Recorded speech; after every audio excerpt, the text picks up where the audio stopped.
Sometimes, especially with prior rework, a board will come in and it just won't boot.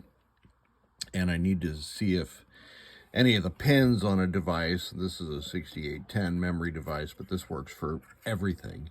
I need to see if the pins are shorted together, and it could be adjacent pins, or it could be, see how these traces go in between this chip, these two chip legs, and they go to somewhere over here. It could be like these are shorted together. It could be anything.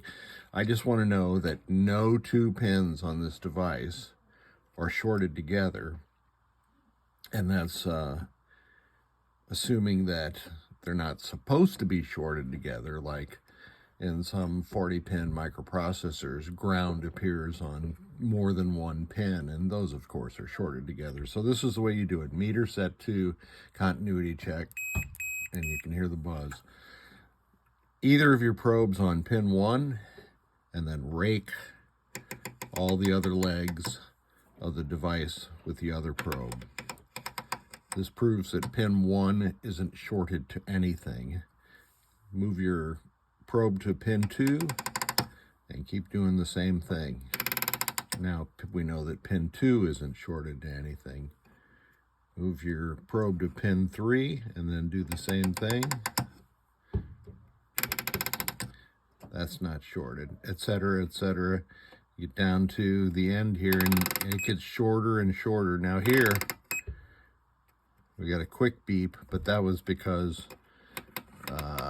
it's measuring a diode check voltage right here, and it goes through 0, but that's not actually shorted. In fact, if I flip the probes around, well, I was thinking that was going to show something different, but it didn't. That's not shorted. This is shorted.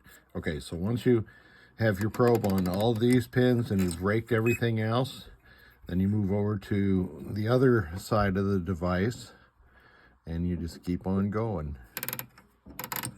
And you can see that this gets shorter and shorter as you get closer and closer. And I'm just going to skip down to the end here until you're eventually just checking between the last two pins.